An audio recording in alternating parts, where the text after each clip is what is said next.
Merci à tous mes collègues pour les discours, particulièrement à mon collègue le député de Saint-Laurent-Cartierville qui a fait beaucoup de travail sur cette question, était l'architecte de le projet de loi pour la clarté qui était aussi aujourd'hui le sujet de débat encore.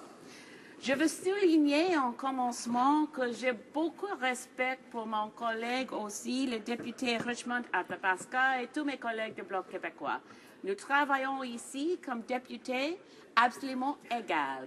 Mais dans cette question, évidemment, j'ai un avis différent et je pense que ce n'est pas possible de donner l'appui de Parti vert pour ce projet de loi 104-57. Alors, je vais expliquer. Alors, c'est clair que le Parti vert du Canada et le Parti vert québécois sont absolument d'accord avec le principe que les peuples du Québec ont le droit et le pouvoir pour faire les décisions à venir.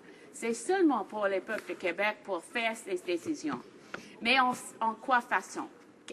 Comment c'est la façon la plus claire et aussi la plus égale pour une démocratie comme le Canada, un pays incroyable comme le Canada, pour faire les décisions.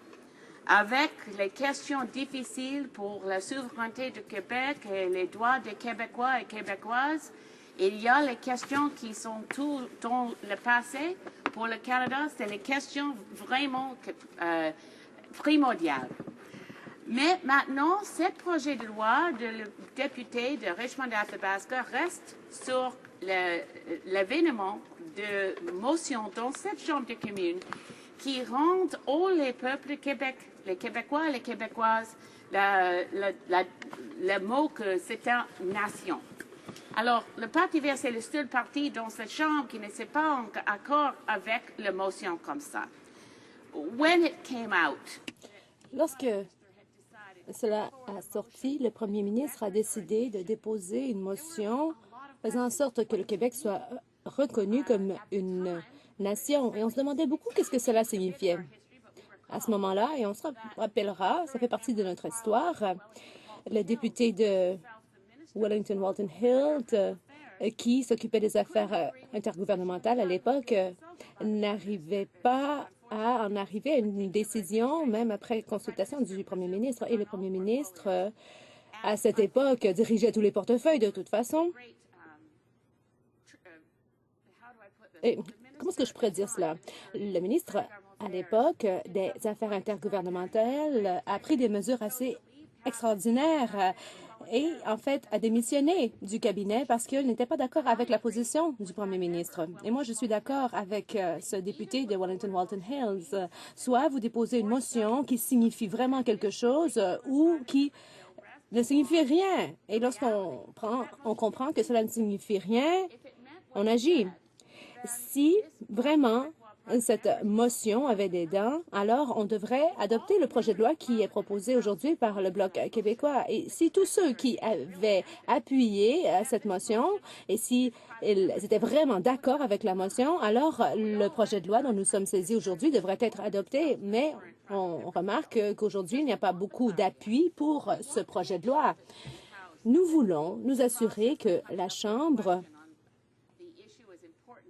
en arrivera à favoriser une question qui soit claire si on a affaire à un autre référendum, bien qu'on ne veut pas qu'il y ait d'autres référendums. Mais s'il devait y en avoir un, on voudrait que la loi sur la clarté s'applique. Donc, il y avait une motion qui avait été déposée, et c'était une motion opportuniste et qui était creuse. Alors, on disait qu'on appuyait le Québec, mais aujourd'hui, cela vous éclate en plein visage parce que vous allez être obligé d'appuyer le projet de loi qui a été déposé par le député de Richmond-Athabasca. Alors, c'est honteux de voter sur une question aussi importante que la souveraineté du Québec et le taux de détermination des Québécois, alors que c'est une motion qui ne signifie rien. Les Québécois et les Québécoises sont en principe une nation. Ce n'est pas une motion avec effet. S'il y a effet, c'est clair que le député de Richmond-Athabasca a raison.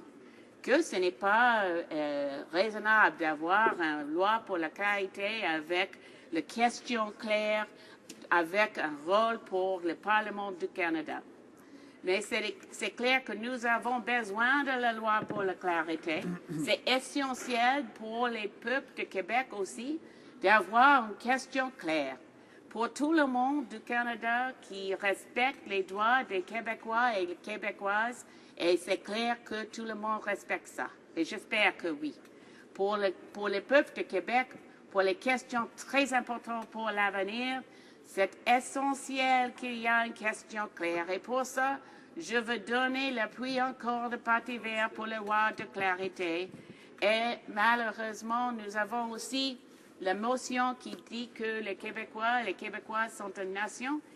Mais cette motion manque effet. Avec ça, je veux dire que c'est pour le Parti vert, je veux voter non. Je vais voter non pour le projet de loi 457. Mais en même temps, je veux remercier le député de Richmond-Athabasca pour montrer très clairement que les motions sur lesquelles tous les autres partis, dont cette Chambre de communes, s'étant d'accord dans le passé, ce n'est pas une motion avec effet. C'est dommage parce que je pense que c'est un truc vers les peuples de Québec d'avoir une motion comme ça. Je suis désolée, mais je dois dire que la motion selon laquelle le Québec est une nation tenait plutôt de la parade politique. Et je remercie le député de Richmond-Athabasca qui a mis le doigt là-dessus et qui l'a énoncé clairement. Merci.